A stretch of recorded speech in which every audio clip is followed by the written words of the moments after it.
De volta na programação da BMC News, estamos ao vivo, 12:02, chamar nosso convidado, Lucas Ferraza, ele que é analista CFA da Volkin Investimentos. Lucas, seja muito bem-vindo aqui à BMC News, um prazer falar contigo, muito boa tarde para você.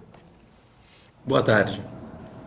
Lucas, a gente viu hoje IPCA 15 trazendo aquele movimento de deflação, era um movimento já esperado. Ao longo dos últimos tempos a gente tem visto um arrefecimento na pressão em cima dos preços e claro que a gente fica monitorando como que isso acaba impactando nas varejistas, empresas de varejo também, principalmente varejo alimentar, porque o setor de alimentação acaba sendo bastante monitorado dentro desses níveis de inflação. Queria saber como é que você viu esses dados e os impactos que você projeta nesse setor de varejo alimentar, os supermercados, atacarejos. Esse ambiente mais deflacionário acaba melhorando ou trazendo impactos negativos para esse setor?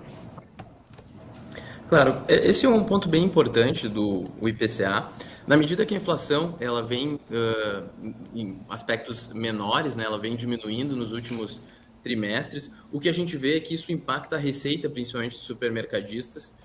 Eles estão num movimento de alavancagem por conta de investimentos maiores em conversões de lojas, tanto Açaí como Carrefour, no formato de atacarejo, e uma receita menor acaba impactando num EBITDA também menor, e com uma alavancagem maior, o EBITDA menor acaba prejudicando essas empresas.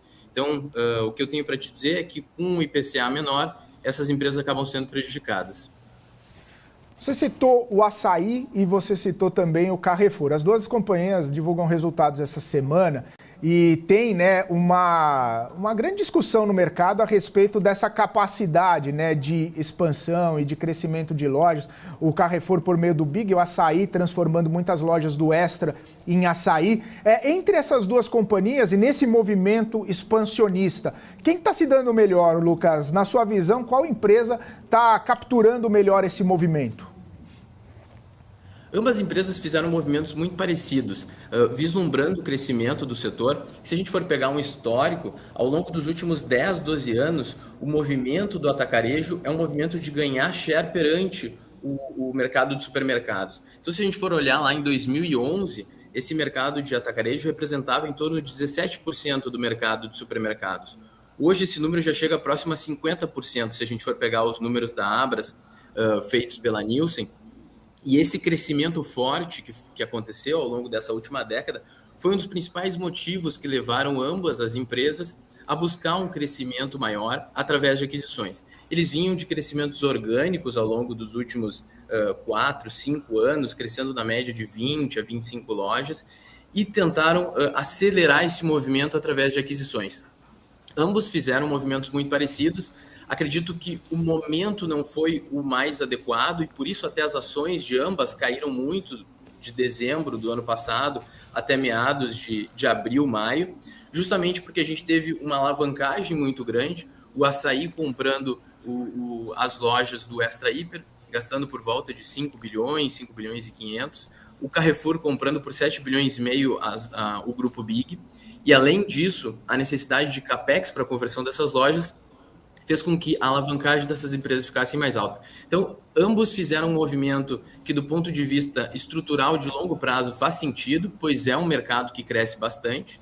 Porém, do ponto de vista contextual, desse momento em que as taxas de juros ficaram mais altas e a gente teve muitos players fazendo movimentos parecidos, a concorrência acabou ficando maior e acabou prejudicando, né, os resultados recentes. A gente viu tanto em Carrefour como em Açaí os resultados de curto prazo se deteriorando nos últimos 2 trimestres, e algo que a gente espera que vai acontecer também nos resultados de hoje, que devem sair do Carrefour e de amanhã do Açaí, justamente por um ambiente concorrencial um pouco mais forte, um número de aberturas de lojas muito grandes, né? Então, a necessidade de fazer um nível promocional um pouco melhor, de fazer um marketing um pouco mais forte, justamente para atrair os consumidores para essas lojas que são novas, né, e levam tempo para maturar. Isso fez com que os resultados de curto prazo acabassem se deteriorando, é o que a gente espera também, e acho que o mercado já espera, e já precifica, em grande parte,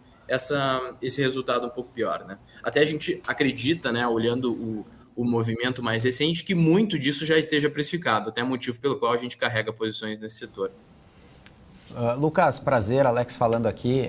A gente estava comentando aqui sobre as empresas, né, de supermercadistas. Recentemente eu até conversei com o Matheus, e eu inclusive estive lá em 2021, e eu acredito que grande parte do mercado não consegue entender, claro, essa dinâmica em relação, claro, ao adensamento de rota, e o mercado critica muito em relação aos benefícios fiscais, né? Ou seja, claro que a margem segue apertada, como você comentou muito bem, concordo contigo, a questão de desalavancagem operacional, mas é um player que veio desde lá de trás, até quando foi listado. Hoje, se não me engano, você pode me corrigir se estiver errado, terceiro maior player, né, supermercadista do país. E porque realmente o mercado ele tem ali colocado muito prêmio no açaí, não necessariamente no Grupo Mateus. O que você enxerga dessa tese? Eu queria saber um pouco da sua opinião. Eu acredito que o açaí, justamente por ter um histórico mais longo de entrega, desde a época que ele participava, que ele era integrado dentro do Pão de Açúcar, a gente conseguia ver números consistentes de aumento de receita, crescimento de margem por aumento de margem bruta. Então a gente viu a margem bruta saindo da casa dos 14% para os 17% e mantendo um nível de SG&A, né, um nível de despesas constante. Isso beneficiou o crescimento da margem. Então acho que a entrega ao longo dos últimos 7, 8 anos consistente do açaí, é o motivo pelo qual se dá um prêmio a ela. O Belmiro Gomes, que é o CEO também, apesar da polêmica recente em torno da remuneração do Conselho de Administração e da diretoria, sempre foi tido como um dos principais executivos do setor, que conhece muito e executou muito bem esse plano de expansão. Então, as lojas que foram abertas do açaí em regiões, inclusive fora de São Paulo, que é onde o açaí domina, foram regiões onde a maturação das lojas foi muito rápida, com crescimento acelerado das margens. Então, acho que a execução é o principal motivo pelo qual o mercado dá um prêmio para o açaí. E olhando aqui agora, saindo um pouco do varejo alimentar, né? Olhando assim no cenário de varejo específico, pode também entrar no varejo alimentar, mas entrando no contexto geral, você fica um pouco mais cético em relação à temporada de resultado do segundo trimestre? Tudo bem que o setor, né, alimentício ele é mais resiliente, mesmo que você comente, eu também concordo em relação a esses pontos que você levou agora há pouco, mas no contexto geral, você segue animado em relação aos números operacionais das empresas de varejo no segundo tri agora? O segundo trimestre, acho que vai ser um trimestre muito desafiador para a maior parte das empresas do varejo. E aí inclui alimentar, inclui varejista de roupa, de medicamentos. Todos esses setores vão ter dificuldades, na minha visão, nesse segundo trimestre. Então foi um trimestre de queda de renda do consumidor. A gente ainda vê muitos bolsos apertados, né? O endividamento ainda das famílias está num nível mais elevado. Isso deve prejudicar o resultado de todas as empresas. Então, há uma desalavancagem operacional nesse caso. Então, a gente vê muitos players com queda de venda por metro quadrado, inclusive no setor de alimentos, que é um setor mais resiliente em relação ao ano passado. A gente deve continuar apresentando, como aconteceu nos últimos 2 trimestres, uma queda de receita por metro quadrado. E isso, para a alavancagem operacional dessas companhias, é muito ruim. Eles não conseguem diluir tanto os custos e despesas na medida que vendem menos. Então, isso é o que vai marcar esse segundo trimestre, na minha visão. Legal, Lucas. Você estava falando aqui, inclusive, das empresas, né, de varejo, as empresas farmacêuticas, né? Eu sempre comento de Raia, né? Você como, né, de análise, todo mundo deve te indagar, né? Falando, faz sentido, né, pagar esse preço para o Raia, né, e olhar outras empresas do setor estarem tão bem descoladas. Claro, que nem Raia é a mesma coisa de um açaí, né? Ela entrega, é preferida do buy side, enfim, do sell side, mas começa a fazer sentido para esse nível de PI, enfim, valuation atual agora que está sendo tradado Raia Drogasil? Essa é uma ótima pergunta. Nós temos uma filosofia aqui na Voking de value investing. Então, nós tentamos sempre enxergar o que está no preço e comprar com uma margem de desconto.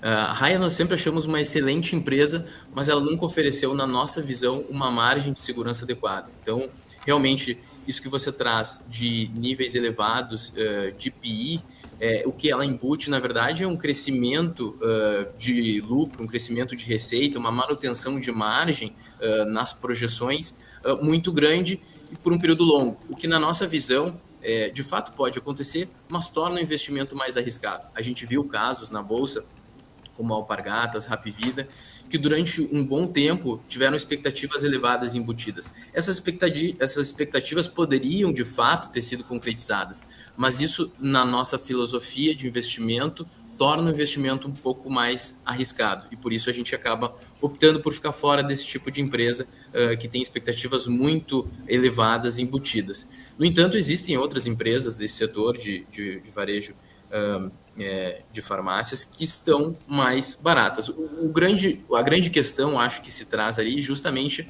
é a alavancagem operacional. Ao longo dos últimos anos, o mercado de varejo de farmácias cresceu de uma forma acelerada, porém todos os players cresceram também, né, investiram muito forte em expansão de lojas. Então, muitos desses players têm quedas em termos reais de receita por metro quadrado, e isso acaba machucando um pouco as margens deles. Então a gente vê muitos players com margens operacionais abaixo do histórico e que precisam fazer um movimento ou de aumento de preço ou de reestruturação das operações, diminuindo funcionários por loja, tentando renegociar aluguéis para fazer frente a uma diminuição da receita por metro quadrado e conseguir manter a margem, né? Lucas, Paula Moraes, muito obrigada pela sua presença. Tenho uma dúvida aqui, já que estamos falando aí bastante, né, sobre esses desafios também em relação a varejo. Queria entender, na sua visão, quais os impactos reais que a gente pode, de fato, enxergar, ter, né, exatamente nas empresas varejistas da Bolsa, diante da notícia, né, que tem ganhado aí bastante repercussão também, do governo manter, então, no caso, a isenção até $50 para importação, né, de muitos produtos que acabam competindo, né? Há uma grande pressão por parte das varejistas, justamente que não queria aí essa isenção, queria realmente que tivesse essa tributação. Tem dados, eu não vou lembrar agora aqui de cabeça, que a gente falou durante essa semana passada, aí acho que até 500 mil empregos, não sei, poderiam estar sendo ameaçados das varejistas locais. Acho que foi a CNI que trouxe esses dados, falando aí, né, que o setor vai ser muito atingido. Mas eu queria entender, de fato, se isso deve fazer preço aí para essas varejistas. Acredito que sim, deva fazer preço. A gente vê o crescimento, claro, através de notícias, a gente não tem muitos dados abertos, mas o crescimento de Shein ao longo dos últimos anos, a gente vê o crescimento de Alibaba, todas as empresas que cresceram muito no Brasil e afetaram, de fato, as vendas de varejistas de vestuários, de alguns marketplaces que vendem diversos produtos de cauda longa que podem ser importados da China. E uma restrição ao crescimento dessas empresas ou uma necessidade delas terem que produzir localmente, como foi trazido pelo Haddad em certo momento, isso de fato pode influenciar a dinâmica de concorrência nesse setor. O setor de varejo de vestuário acho que foi um dos setores mais afetados por essa liberdade para se trazer produtos de fora, sem um controle tão grande na alfândega. Um certo incremento nesse imposto, uma fiscalização maior por parte da Receita, de fato, pode acabar influenciando uma concorrência um pouco menor e beneficiar as empresas desse setor. Então, acho que todas as notícias que acabam saindo disso, eu acho que a gente não tem ainda nada definitivo em relação a esse assunto, podem, de fato, influenciar o preço das ações dessas empresas. Ô Lucas, ainda no cenário mais macro assim também, né, podemos dizer, tem o programa Desenrola do governo que busca desnegativar o nome de milhões aí de brasileiros, até o varejo fazendo um movimento parecido, né, de tentar renegociar dívidas, principalmente aqueles varejos que têm carnês, que têm crediários, que têm uma exposição maior em crediário, né, financeiro para os seus clientes.